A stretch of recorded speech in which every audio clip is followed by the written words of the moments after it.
Good evening, everybody, and welcome to the 38th episode of Stories of Service, Ordinary People Who Do Extraordinary Work. And I am the host of Stories of Service, Teresa Carpenter. And today, on our 38th episode, we have another amazing guest who I can't wait to bring to my audience and share a little bit about his story. And Anthony Waite. So I'm going to tell you a little bit about him. I'm going to ask him a few questions. Feel free to pop into the chat. Let us know where you're joining us from. And if you have any questions as well, we'll incorporate that into the conversation. So Anthony Waite, RBLP-C, is a speaker, trainer, and coach who specializes in educating his audience on high-performance leadership and development. He helps individuals and organizations to understand the importance of personal development and its effect on professional growth. Before he made the leap into leadership, he lived out these principles and practices he shares with his audiences as an active-duty naval officer. Over the last decade and a half, he has climbed the ranks from enlisted to officer and worked alongside high-level executives such as the President of the United States. Of course, I'm going to ask about that. After his last deployment in 2016, he began his leadership journey by learning from author and speaker John Maxwell. In the years following, he has traveled around the world to mentor thousands of emerging leaders on tools and tactics to increase their personal and professional influence and thus increase their leadership potential. Welcome, Anthony. Thank you, Teresa. It's so good to be here. I just want to say, first of all, I love what you're up to. I've been watching you now. It feels like forever. So it's cool to finally get to have this conversation and sit down with you. I really love the work that you're up to.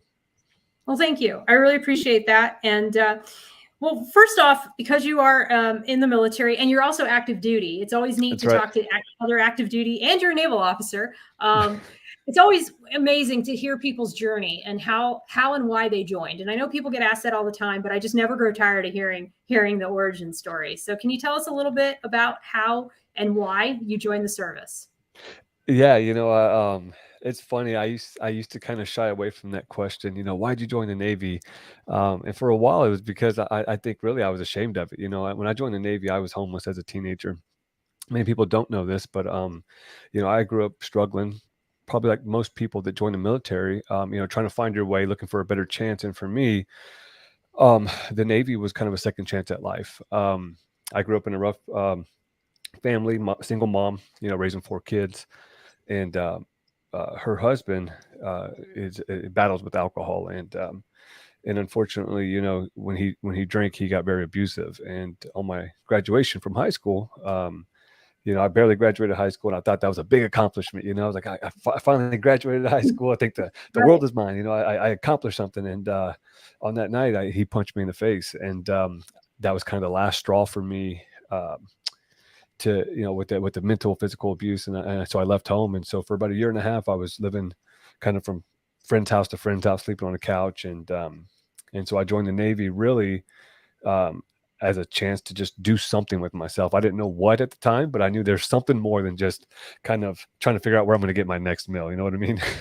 Oh yeah, for sure. And it's interesting because a lot of people think like, oh my gosh, we all join the military for these like larger causes, bigger than ourselves, and blah blah blah. But sometimes it really is just that. It's just this opportunity. It's this door that opens, and you're sort of in a bad place. And you don't know really where to go next. And then the military comes along, and you're like, oh my gosh, I had no idea that this could be my life. And so, where are you originally from, and what did you enlist as?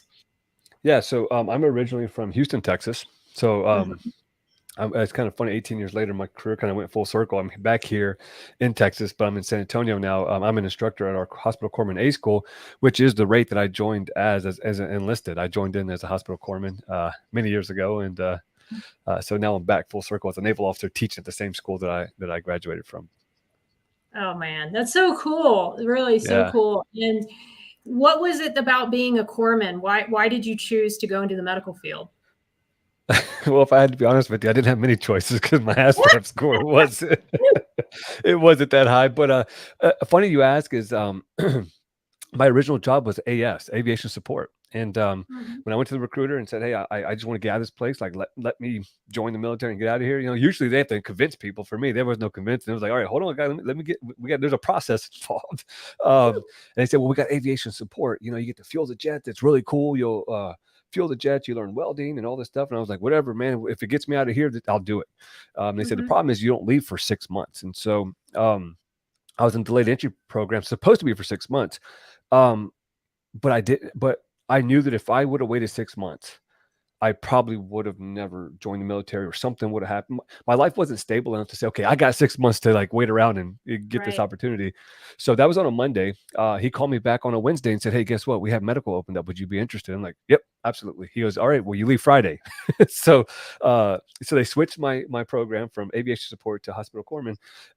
And I was on a plane that week, Friday, taking off. And the problem was I didn't tell anybody. I was like, yeah, the day I was getting ready to leave, I joined the military.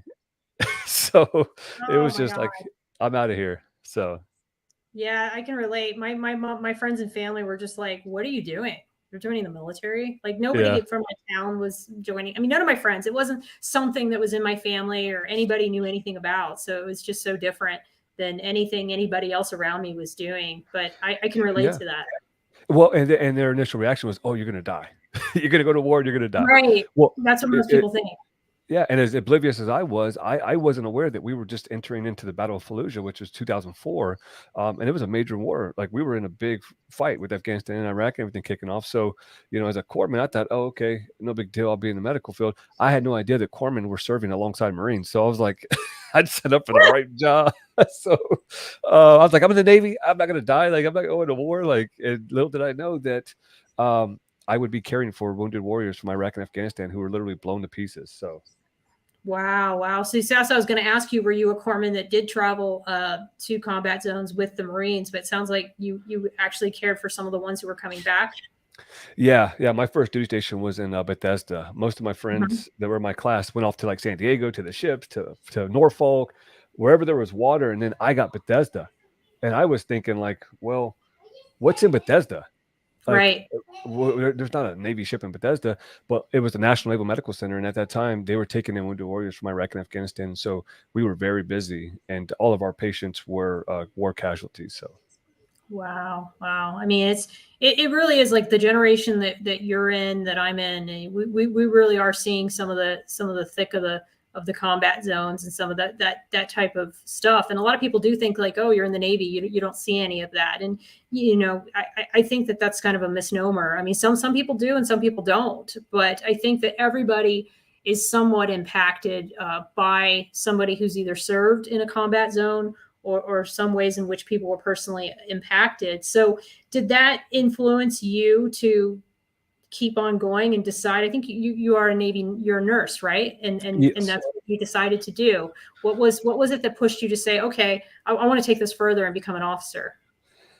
Yeah, I think what got me to that point of looking to put in a commissioning package, especially specifically nursing, was it was being able to take care of those patients and see the change that you can have in the lives of those people, that were really, you got young men and women that were coming back from war whose lives were radically changed, with missing limbs, body parts. And as a corpsman taking care of them in the surgery in the OR, I remember the nurses and just the way that they operated, the way that they took care of people. And as a nurse, we're with the patient for the majority of the time. And so I made rank really fast. I made E6 in 5 years. And I remember thinking to myself, what's next? Like, I got Mhm. 15 years if I'm going to stay in this for 20. What do I do? Like, am I going to sit around and make chief, maybe senior chief? Maybe, who knows? Probably not make master chief. And so I had a good mentor of mine that says, you should put in for a commissioning package. And so for me, I was like, somebody like me does it. They're not going to pick me to be a naval officer. You Yeah, don't, yeah, that's what I thought of myself too. yeah. And they did. And I got selected. And, here we are 18 years later and still going. I know it's crazy, And I read your article. I think it was in the San Diego magazine, the one that you just they just posted about you, Mhm. and it's crazy because now you're not just doing like the Navy thing and teaching the future corpsmen and all that. You've developed this entire other thing that you're doing, and that fascinates me. I mean, especially as a junior officer, because I'm now getting into some of the same kinds of things, not at the level that you're at, but it's taken me. I mean, I'm at 26 years now, and I'm a Navy commander. I didn't really start deepening into this until I'd say the last couple years. So, when did you start to get into this other stuff that you were doing, and what drew you to do it? Yeah. as a brand new officer, it was 2014. My wife now, we were just newly married, and we found out we were pregnant with our first son. And I was a brand new nurse, brand new naval officer, brand new married, about to be a brand new father, and all these things, life, right? Right, right. Um, Personal and professional changes just weighed in on me, and I was at that point where I felt like I was going to break. Like I was mentally just frustrated. I was struggling personally, and it was affecting me professionally. And I remember going to my boss and tell him that I'm struggling. Like I'm in a high speed, very acute floor with cardiothoracic surgery. A lot of people were dying left and right, and then I would come home and try to be connected to my family, and it was very hard. And I remember asking them for help, and their solution was, okay, well, you're going to deploy next week. So I get deployed, and I thought to myself, well, we're pregnant with our second son now, and my wife's pregnant, and I'm going to be gone for 8 months. Like, it makes, I was like, oh man, I'm in trouble. Luckily, she was still here when I got back. But somebody gave me a book by John Maxwell, 15 Laws of Invaluable Growth. And I took that book with me on deployment, and I read it, probably it had to be 20 something times. And just in that book, just really looked at it as from a different lens, because I dealt with insecurity, imposter syndrome, just not being good enough, just really hate and discontent for how I felt like life was happening to me, right? Like, this isn't fair. Right. You were a victim. Exactly. But people looked at me and they saw the medals, they saw the rank, they saw the title, they saw the officer. No, yeah. And they were like, well, you should have it all together. You're an officer. And I didn't. I had nothing put together. I was falling apart from the inside out. And I remember going on the deployment when I got back. I had an opportunity to after I read that book, there was a thing on the back to go to John Maxwell's website. And I was like, all right, cool, let me go there. Well, they were having a call. And this is at the time that they were getting ready to start the John Maxwell speaking, coaching, and training program, leadership and development program. And I was like, well, I can't get in front of two people and speak. I'm very shy. Like, I'm not a public speaker. And I was like, there's no way that I'm going to go and speak, or who wants to listen to me talk. Right. And so what I thought was, okay, let me just listen. If I could grow as a person, I need a mentor. I need some kind of leadership, because I'm not getting it in the military right now. So I need to go somewhere else and get it. So I listened to John Maxwell speak at one of his conferences. I got to sit in on it. And I thought, man, if I can get to 70, at that time he was 72 years old. I said, if I can be 72, I would love for my life to be congruent with what he's doing. He's in tune with his family, his faith, what he stands for, his leadership. And I was like, that's a mentor that I need. And so I signed up for his mentoring program, and I was mentored by his faculty and everything. And I just needed to be a better version of me. I wasn't thinking about leading anybody. I wasn't thinking about public speaking. I wasn't thinking about all the things that I do today. And that was in 2017. And we got orders to Charleston, South Carolina. And one day I was doing a career day, and they were like, hey, come talk to the kids about Navy nursing in the medical field. They're all interested in this. And I was like, yeah, sure. No big deal. And after I got done, a little girl in the back who was in 6th grade, I remember to this day, asked me the same question you asked me as we started this podcast. Why did you join the Navy? Mm-hmm. And I didn't have a script for that. And so I shared with her my struggles. And there was a principal and a superintendent that was in the room, and they said, Mr. Waite, thank you for that. And when I got back to my office, they sent me an email and said, hey, could you share your story with a group of kids that we identified as behavioral issues? And I said, yeah, no problem. They said, not the story of your career, but the story of your struggle as a young man. I said, sure. So I go in this cafeteria, and there's like 30 people, and they're all young men. And when I asked the teacher, like, what's up with this? Why are there a bunch of young little boys here?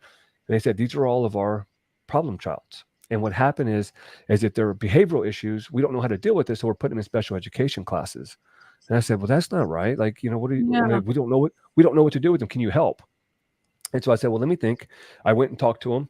And in that moment, I kind of saw myself sitting in that chair as that young boy who was grown up without a father, who was struggling with poverty and welfare and all these things, And I said, yeah, I think we can start something. What if I take that John Maxwell leadership certification and all the things that I'm credentialed to speak on, and what if we bring it to their level and help them with these soft skills? And they said, that's a great idea. They love you. They relate to you because you are them. You are what they aspire to be like. Because if you can go from where you were in their chairs as a young boy to doing what you're doing today, you can give them hope. And I said, well, let's do it. So I created a 12-month program called Guys and Ties. And it turned into this big thing. And it was so cool to see the transformation. But then the House representative for South Carolina picked it up and they got it into all the schools. TED Talks, reached out. I had a TED Talk that I was going to do, but COVID happened. I got deployed to New York and I had to get out of it. I saw that. I saw that you Yeah. got deployed and you couldn't do your TED Talk. And I'm like, oh Yeah. my God, Yeah. no. And I went through the whole gamut. Yeah, Yeah. it happens. Yeah, 60 hours of training. And in the week before we were getting ready to go on stage, we did our pre-stage stuff. Everything was cleared, and then COVID happened. Like, hey, you got to go to New York to help with the efforts out there. And so they just did that TED Talk this March. Like, they just had it, and I was like, oh, I'm sitting over here in Texas now. They're like, can you come back? I'm like, I can't. I don't have the time. So, but yeah, so that's how it started. I started teaching in elementary schools, and it started really taking off. And I just kind of shared my journey with people. And the cool thing about that, I think that whole experience was the high school that I barely graduated from, right? Like, if you went to the yearbooks of my high school, I wasn't that kid that said most likely to be successful, right? I was not that kid. Yeah. They reached out to me and I was selected for distinguished alumni from my high school, right? And they brought me back. I spoke at NASA. I spoke to the senior class. My mug is on the wall forever. And, when I went to that school, it was a graduating class of 500. Now it's 6,000 kids. It's a huge school. And so I partnered with them and I started, speaking at their galas each year. And it was just amazing to see that kind of snowball effect of having an impact in one person's life and how that took it to now. I've spoken on stages to 5,000 people. And it all started with just me wanting to be a better version of me. That's all. Wow, Anthony, what a story. I think the thing that really stands out to me from everything that you just said is the fact that you were willing to be mentored. There's a lot of people who want to change and they want to grow and they want to be better, but they aren't willing to be helped. What was that like when you decided that you were going to take this John Maxwell class and invest in this? Was it hard? Like, was it humbling to get that type of feedback when you were kind of in victim? I was in victim mode too for a lot of years. Yeah. So I understand. Yeah, that was my default setting. But here's the thing. I remember just day like it was yesterday. I remember coming home from night shift and I was walking through our house. We lived on base housing in San Diego. And I was walking through the hallway. And like now I have an office in my house and a big executive desk. Everything's real nice. Back then it was a guest room with a little bitty, like, IKEA, like it was a little video thing, but that was my office. That was like my little thing where I had my books and stuff. And now I got a whole library. But I remember walking through our hallway in our house that morning. I just got off a night shift and I walked past our bedroom and my wife was sleeping with our little boy. And I remember just looking in the room and just thinking to myself, like, they deserve better. Like, they deserve the best version of me. And I got to figure out how to do this. I didn't have the money to sign up for John Maxwell. Like, it was thousands and thousands of dollars, right? It wasn't cheap. But I went to that guest room and I usually slept in there because if I slept in our bedroom, the kids would wake me up. I wouldn't get no sleep for the next night shift, right? So I went off in our guest room and I remember going into my desk and I opened up the drawer just like this. And in the desk, I had a little emergency card. At that time, our finances were nowhere where they needed to be. But I thought to myself, like, I got to bet on me. If I don't bet on me, I'm going to lose it all. Like, I probably won't be married much longer. I probably won't have a career. I won't reach my full potential. And so I pulled that card out and I signed up and I put it on that card and I put it away. And it was the best investment I ever made. Even the money that I didn't have, right? Right.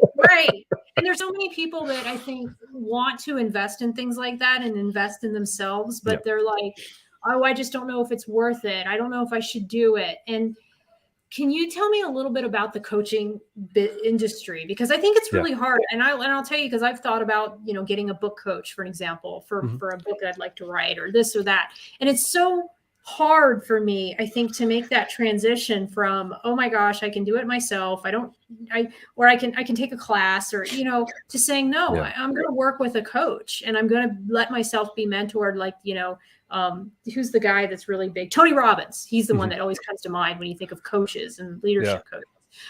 What was it that made you go, okay, I can invest in this? Well, you said it, Teresa. People ask, is it worth it? And I had to ask myself, am I worth it? Like, is my family worth it? Is what I have right now, is it worth it? Is my future worth it? And at that time, like I said, I didn't have this vision of stepping on stage and doing a TED talk. I didn't have the vision of being able to go into the school systems and transform these young men's lives. I just knew that I had to do something better than what I have right now. Mm-hmm.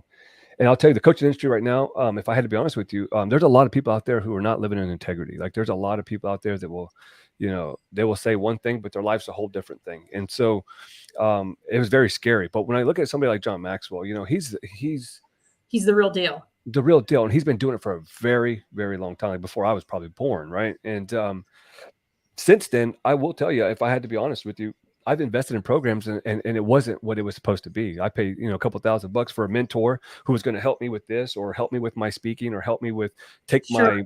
my, whatever. And I was like, oh my gosh, I just paid like $3 or $4 grand. And Right. this guy is not what the Facebook ads or what the Instagram thing said. It was totally opposite. I'm like, what did I just lost all. And so I started thinking, at this time, like, I don't mind wasting money. I don't want to waste my time, because I'll tell you, there was multiple times where I paid into a program and it was a big waste of time. And so I said, you know what, I don't care about the money. I'm not wasting my time anymore with this. And it got to the point now where, the John Maxwell program, it sets you up to really dial in your message and take your life, the good, the bad, the ugly, and turn it into a message. And you have calls with his faculty all the time. It's a great program. It's everything you need is right there. But as you know, to take your stuff to the next level, you're going to have mentors along the way. So writing a book, for example, getting a mentor to help you with that, you're going to need mentors in different areas of your life and different levels of your life. Right. Right. But the most important thing that I can tell anybody is make sure that who you follow practices what they preach. That's fair. Yeah, no, I agree. And I think that it's difficult to find those people, because like you said, especially like on Clubhouse, for an example, there are just so many people that advertise themselves as a coach or this or that. And, I had an aversion to it for a long time, because I just didn't trust it. And I'm warming up now that I've had a few coaches on my show. I'm warming up to the idea that you really, and my friend Corinne Devon, she's a beauty contestant and an orthodontist, and she's very much a person who hires coaches, and she had a book coach for her book, and she'll hire people to help her. I mean, she'll research the people thoroughly, and I think sometimes there is a place for that. And like you said, it's an investment in your personal growth and development that you're not going to sometimes get with the GI Bill. I mean, in a perfect world, I'd use my GI Bill and I'd be able to pay for these kinds of things, because I think some of these things are almost better than me taking getting another master's degree. But right. And we don't. So, and actually, you bring it now. I'm sorry, I'm jumping around, but I'm so excited to talk to you. This is I really wanted to have this conversation. Tell me a little bit about that Navy coaching program and what you think about the military bringing coaching to the masses. Well, I'll say this is about damn time. Yeah, no, I agree. The RBLP-C, the little letters behind the name, right? That was from Navy Cool. It was 100% free, and it's a resilience building leadership program. And you can get a coach, and for somebody like you on your level, you'll get a T, which is a trainer. So you'll be able to train people at your command on the resilience building leadership program. So Navy Cool has a program. It's $6,500 for free. So if you go to Navy Cool, anybody that's watching this is military active duty and you want to get that, and it's recognized but in LinkedIn, for example, that's why it's on there. People reach out to me all the time to come train at their companies because of RBLP-C for the coaching. So that's okay. Well, I will be adding that link to this conversation, and I will be looking that up myself as well. Yeah. Wow. It's a great program. And you get a coach and they walk you through the whole process. And then you do an oral board. And then once you do the oral board, then you get your certification. So it's a big deal. Like, it's not just hey, go online, take a couple of courses and sign your name on it. Yeah. But it's definitely a great tool to have. So we were at a meeting here in San Antonio. So I'm at Navy Medical Training Support Command. So this is where we train all of our medics. We have doctors, we have PAs, we have everybody here in the medical field.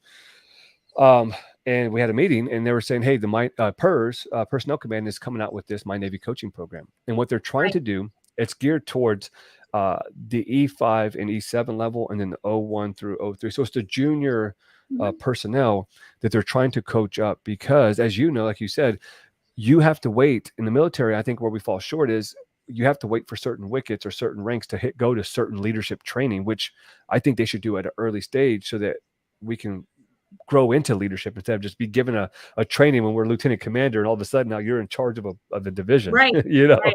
Or like I Um, was as a department head on a carrier with 30 people, and I'd never really been in charge of anything other than like 4 people in my life. oh So no, I couldn't yeah, imagine. Yeah. yeah. So It was I got my butt handed to me for that job. And I'm glad I did it, but I certainly wish that I had more training, not so much training on leadership, but I wish I had also worked through some of the trauma that I had. I had a lot of unresolved trauma going into that job. And, now I can look back and think that I probably could have been a lot better of a leader if I had been able to work through some of those things before I got in that positions.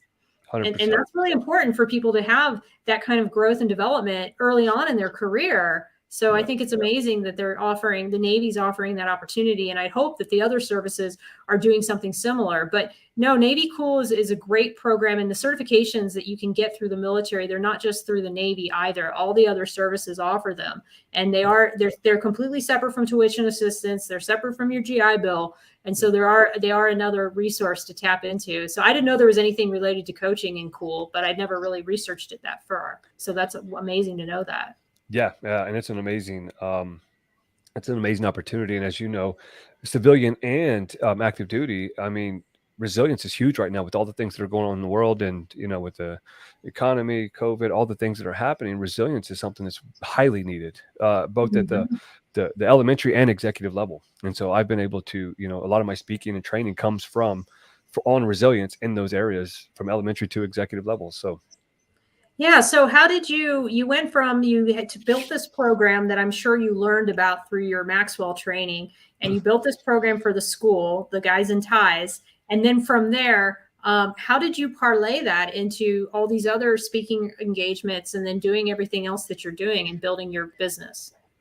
Yeah. So when I was in Charleston, one thing that I did, and if anybody's watching this who's military, who says, I want to get into some kind of maybe a business and coaching or speaking or training or trying to build something within the military. For me, what I did when I first started was I wanted to separate my military from my speaking, coaching, and training. I was like, I don't want nothing associated Anthony and military. And it was foolish of me because people, they what we see as normal day to day, they see as like, oh my gosh, like it's a naval officer. And I'm like, yeah, I'm just a Navy nerd. Like, no big deal. It's just whatever. And Right. I discredit. And what it was me discrediting my journey up until now. And if you're going to impact people and influence people with integrity, you have to take parts of your story, that trauma, right? That adversity is your advantage. And let me tell you, I had a lot of it. I had a whole bag of it that I could have used, But I wanted to put that aside and build something new. And I had a coach, and he says, nobody cares about Anthony Waite. Like they're not gonna hire you because your name's Anthony Waite. They're gonna hire you because you're a naval officer. They want to know how you did it. How did you get to where you are? And so I was like, huh. So I started putting it together, and I did a timeline exercise where I took bits and pieces of my life from birth all the way till to now, and I started thinking about all the little stories of my life that were good, bad, happy, sad, glad, mad, that made me excited, made me upset. And I started finding these little stories and learning the lessons from them. And then I just started putting them out there and sharing them. And what I found was that there's a lot of people who were like me that were struggling with the same things. Yeah. That's what you've learned. And it's so interesting too, because once you start sharing your story, you're like, oh my God, everybody has trauma. Everyone has something they're struggling with. Yeah. And everyone has a story. Everyone could be doing what you're doing with coaching. And even if they weren't going to, let's say, start a business or coach, I think they can still benefit so much from just joining one of these organizations and being mentored, or just going around and figuring out like what parts of your stories will resonate with other people, because everyone has something that's going to resonate. Yeah. Well, not only that, they're not just going to benefit. The people that they lead and serve are going to benefit, because now you're a real person. When I walk into a room now, people are like, "Oh my gosh, it's an officer." Blah blah blah. These corpsmen that are right out of boot camp.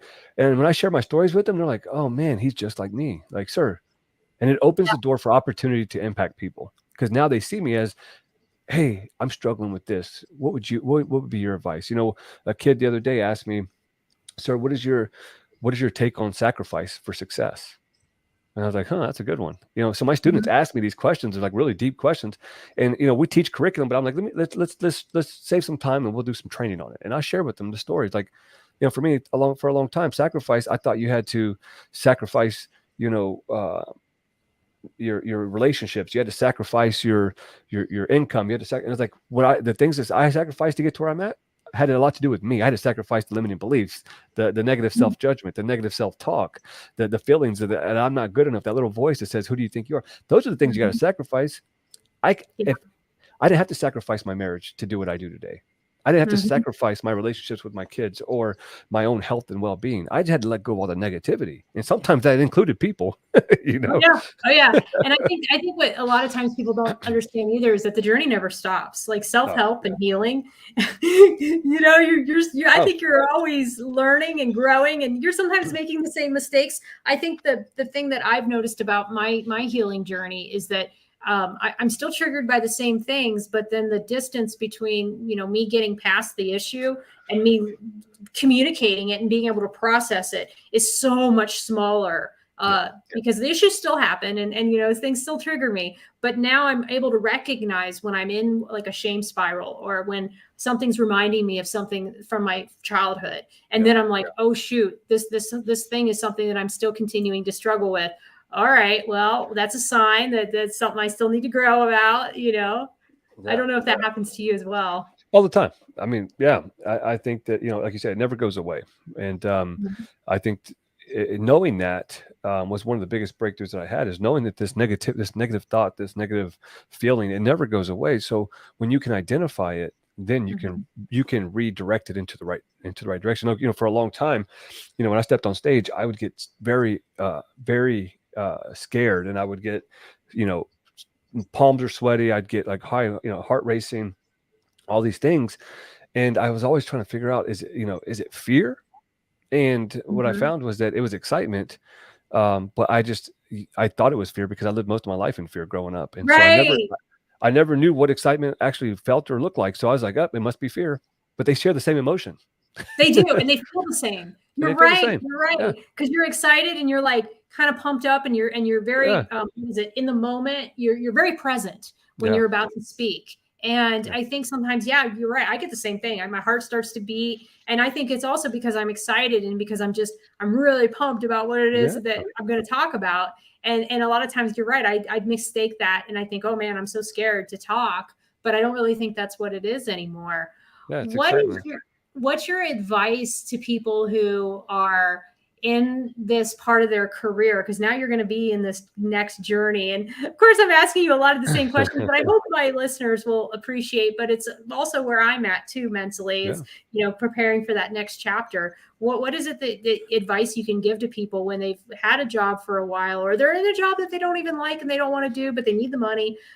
What is it that they do to work towards something that they're more passionate about? Oh, that's such a great question. For me, and I'm speaking just from personal experience, right? I wouldn't give advice that I have never taken. And one of my philosophies is never give a command that you have yet to follow. Right. Yeah. And I'll tell you, I'll peel back the curtain, right? I'll save you, $10,000 to go. Don't hire a coach. I'll tell you just how you do it right now. I think what you have to do, and this is something I did, right? I hated my job. I hated being a nurse. I hated everything that came with it because of all the people dying, of all the traumatic events, all the things that were happening. I was like, I just want to run away from it. And what I found was that I had to stop saying yes to things that didn't align with my vision and my values. In the military, for military folks, this, we're in a competitive organization where everybody's trying to compete to get that fit rep or that eval. Hustle for the promotion. Yep. And so if Teresa's selling cupcakes on Main Street, then I got to go do it too. If she's going to go do this, then I got to go do that, because if not, I'm not competitive. Yeah. And what I found was this competition and comparison does not serve you. You end up doing jobs that you hate, doing things that you do not like, and most importantly, things that do not align with your vision or your core values. And what I had to do was sit down and say, okay, what do I value? What is my vision for this career that I'm in? Like it's under my control 100%. Like I know there's things that are out of our control, like deployments and stuff like that. But for the most part, you're in the driver's seat. You are. And I truly believe that. And what I did was I didn't find fulfillment in my roles behind these four walls called my command. And so what I did was I found my fulfillment by serving people outside of my command, taking my gift, talents, and abilities that the Navy's given me, and I gave it to those little kids that in Charleston. And when I Right. did that, what I found was I started sharing that with, my command, my XO, my CO, like, oh my gosh, like this guy's like the steward, like he's like the poster child for our command. He's making us look good out in the community. And what happened was they wanted to make a difference too. They wanted to have the same impact and influence. And so they started asking me, how did you do it? Right. And they started giving me opportunities to lead at the board of directors and the executive steering committees. And here I am sitting, around with all the directors as the most junior, youngest person in the room, talking to them about communication, talking to them about influence. How do they connect with their people that they're leading? Right. And what I was able to do then was now when I went out into the community and did a speaking engagement, when I went for the TED Talk, things like that, I leveraged my job in the military to help me with that in the community. But then I always gave that feedback or that gratitude back towards the Navy. Like this is, Yes. you know what I Yeah, mean? Like, I do. and so it was like no longer like, oh, I'm trying to run away from the military. I don't want nothing to do with it. So now I got to make those match so that your Yeah. success lies between who you are, your roles that you fulfill in the military, and that passion that you have to serve other people. And it could be inside the military or outside the military, either one. Yeah, you have to find a way to bridge what it is you do day to day with something that's within your superpower. That's And I right. think that's the, because everybody has something that they love to do. When you're in charge of people, I always can tell like what people's strengths are or what they enjoy doing by the things that they'll bring up in a meeting, right? Yeah. So if you go around the room and people are working on things, whatever it is that they tell you that they're working on, or they give you a lot of status updates on, it's like, oh, wait a minute, that's something they like to do. And I do the same thing. I jump on the jobs at work that I'm really good at, like fixing processes. I'm very good at that. I don't necessarily jump on media queries that go on forever because I don't really like to put out fires and they come from everywhere and I can't control them. And it's just not something I enjoy as much as I enjoy a process or a policy. So that's just one example for me. But I think that's what you have to do is that while you're in the job you may not want to do for the rest of your life, or you're not going to continue to deepen into, you need to find those things about that job day to day that align with who you are. And Yeah. as long as you can do that, and then you also fill your time when you're not at work and you're not on the clock like you are with those other things that are going to give you joy. And Al McKenzie, he's joined us and he was just saying, he's relating to what we were saying. He says, retired from the state police, loved and hated it 26 years, but needed the job. And I made the jump, but it's okay. And he says, best thing I did, loved and hated it, but knew it was time to go. Yeah. And I think that's another piece to this is that you sort of know when it is that is your time to go. And that's where we're going to transition, because I also read in your article that you have a very defining endpoint. And I'm curious at what made you decide, like, I'm going to be open about this and I'm going to define my endpoint. How's that been for you? It was scary, to be honest with you, because this has been my life for since I was 18 years old, and it goes back to what I said about having a vision and values. My core values are aligned with my family, serving others, and everybody that's been in a military uniform, whether it's police officer, firefighter, whatever. You're limited by somebody telling you that you can progress, or that you are a leader, or that you are this, right? And we get stuck in this line and we're just waiting our time. And so waiting for your turn to come up to move up through the ranks. And the way it worked for us is, I got here to San Antonio 6 months ago, right? And I've already had, some influence out in the community. I've been able to have influence within our command. And what I found was that, I can sit here and wait for people to tell me to go do it, or I can go get it myself. And what I've found is that the longer you wait, the longer you put your calling or your purpose on hold. And for me, I wasn't willing to do that no more. And so I had to make that decision now, which I have 3 years to retire, but I'll be up for 04. I'll probably pick it up as I'm getting ready to get out the door. And that's a hard decision. That's a hard time to get out. Like, you're right where I was kind of at, where it was like, shoot, what do I do? And then I start, what happened is I started getting really good paper as an 04. And I was like, whoa. I thought that I was only going to make it to 04. I thought I'd make it to 04. I'd retire. I'd get out. And then I started getting really, really good paper as an 04. And I'm like, oh, shoot, I see the writing on the wall. I could make 05. And then I met my husband. And my husband is a very independent person and doesn't really want to have a boss and doesn't want to do the 9-to-5 thing. So it was like, okay, if we're going to make our lives together work where we maximize our time together, really only one of us has to have a full-time job so that we can have the most time together and he can work on the projects that really benefit us. And so that was also what played into my decision to continue on. But yeah, you're right where I was at just a few years back. It's interesting to have this conversation and for you to be where you're at. And it's tough. It really is, because it's provided comfort for my family. My wife, when we had kids, we decided for her to stay home and raise our kids. And now she's taking her certification. She has school tonight. Actually, every night she's in school getting her certification because she was IT for a long time. And when we started having kids, she stayed home. But now to be relevant in the field, you have to get these certifications. So, she's finishing that up so that she can go back to work later this year. And so for me, the biggest thing is, if I stay in, what will I have sacrificed? Right. And it's more than just time with the family. I'm always thinking about, what if I had full time to work on my coaching, speaking, and training business? What could it become?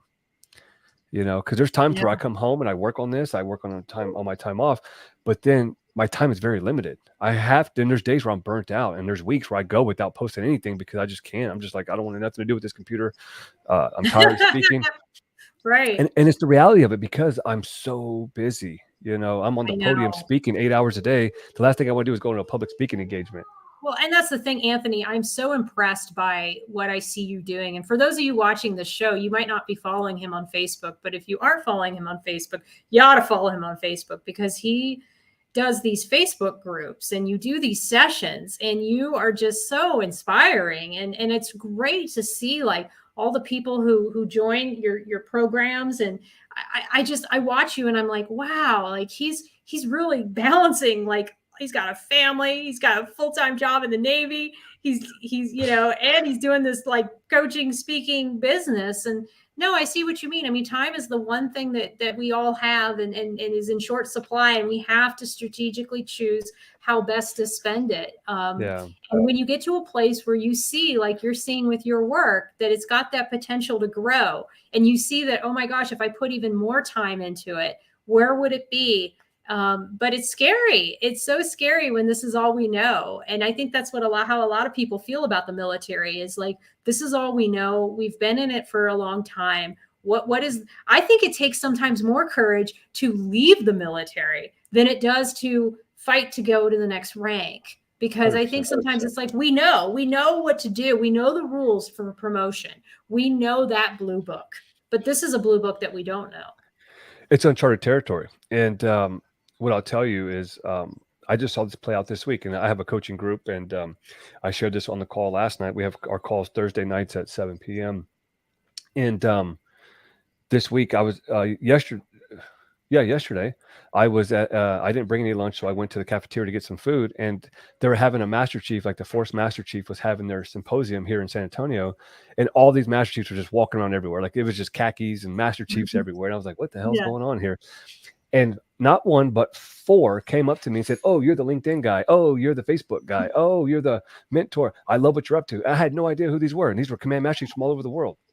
And I thought to myself, wow.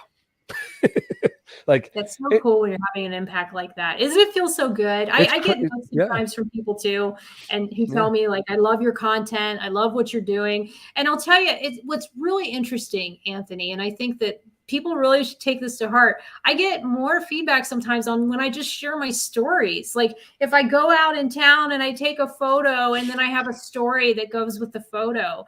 And that just shows you that, like, we want to hear people's stories. We want to hear people share who they are. And everyone has the ability to do that and to use social media in a way that is positive and in a way that spreads connection and community. And I just think the world of you. I think what you're doing is so good, and I'm a fan, as you can tell. And I feel like you're light years ahead of where I'm at with my post-military stuff. And so it's neat to talk to somebody who's already started to build what I hope to have one day. And I don't know what my my future is going to look like, if it's going to be more of the podcast and maybe a book, or if it's going to be coaching. But I do know that I'm going to be a content creator in some capacity of creating my own story and my own brand. And it's neat to see how you've been able to do that and successfully navigate that landscape while also continuing to serve and do well in your job. That is another. You can't just sacrifice your job while you're doing your side hustle. You got to be good at your job too. I mean, because you're not living ethically if you're not doing the best you can with the other stuff too. And it's very important to me to make sure that I'm always giving to my job and giving to what I need to do day to day as well. Yeah, and that's the important thing, is that the way you make an impact is by just sharing your journey. That's it. And now more than ever, I think, especially with social media, like, I don't look at myself as some influencer or a guru. Right. I just share what's true for me. And you're right. Most people don't even care about a picture. They want to hear the story. They want to see that dialogue, because right now more than ever, we need connection. We need people to connect with us, because we're so isolated. We feel like, Right. things are shut down. All these things are happening in the world. You look at the news and everything's going to hell if you watch the news too long. Right. But then you have a conversation like this, and you're like, man, things aren't that bad. Right. Absolutely. And I feel like, I make so many friends this way. Like, my boss always says, these people aren't your friends. They're just people on social media. And I'm like, well, to me, they are my friends. And maybe that's sad, but I don't think it is. I think this is the way people communicate these days. And, I'm so blessed that I have the ability and I have the platform to be able to bring these kinds of conversations to life with people. And I consider it a blessing and a gift.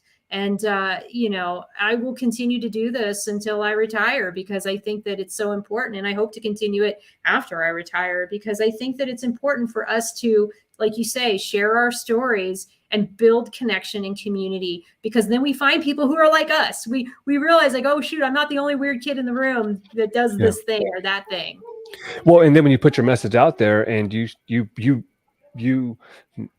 plant your flag and take a stand, you start finding the people who really aren't your friends, and that's the best part about it. Not just finding the people that are your friends, but finding the ones that really weren't your friends, so that you can just say, hey, delete. Right. No more. Right, Easy. right. Oh, yes. I have people who roll their eyes at my content or scroll on by, and I'm okay with that. I've made my peace with that, because I'm so happy and I'm so much living in the things that bring me joy that, it's okay. Not everyone, and I'm not going to be the right thing for everyone, and that's okay.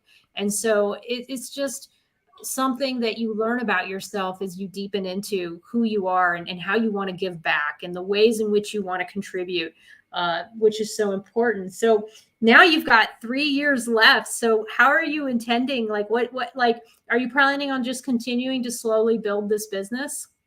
Yeah. I have a couple of speaking engagements lined up this year. A lot of it for my speaking, I turn a lot of stuff down because it requires travel, and I don't want to be away from my family too much.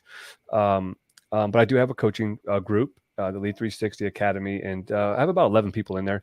And I don't grow it as big as I probably could, because I like the intimate, like, talks. I can have one-on-one calls with them, and I can help each one individual, but then too as a whole. So it gives me this autonomy to really learn my audience and learn their struggles and kind of pinpoint my program. So I launched a beta program probably about a year ago. Everybody in there renewed, and plus some. And so I think, in this next 3 years, I'll start slowly adding to it. But as I start getting ready to step away from the military, I'm probably going to start ramping up my speaking engagements, in other places. This next year, I'm going to be really big into the school systems, helping out with high school and middle school students, because in San Antonio, it's a really big need right now. I love it. It's so great. All right. Well, like you said, people can find you on the Lead 360. You do have your Facebook group, but you're on Instagram, you're on LinkedIn. Is there anything else that I didn't ask you that you would like to say? Not that I could think of. I think it was a great conversation. I think, the things that we talked about, I think they're so important for people who are maybe like how we were when we first started. This was like, I don't know.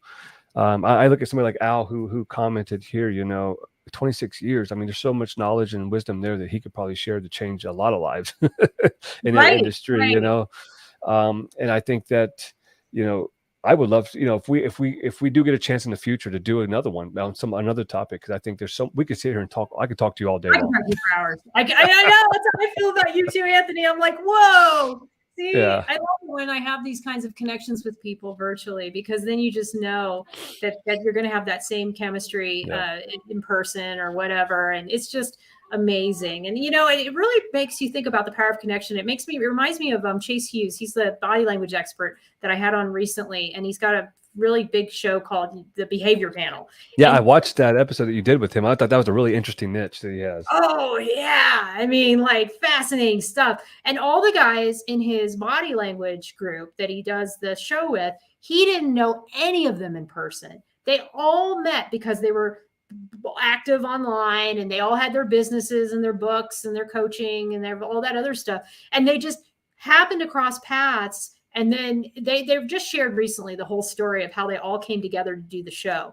But it's just the chemistry between those four guys. It's so cool. And, and there's something just really powerful about that. I had the same connection with Alfredo Torres. He's he's in the transitioning community. He's just but I have kind of the same thing with anybody I talk to. I kind of get a sense for who people are, and, if I think it's going to be a good interview, and if I think something that my audience would appreciate learning more about. And you certainly are one of those people. And I love learning about your journey, and I think you're just going to continue to do great things.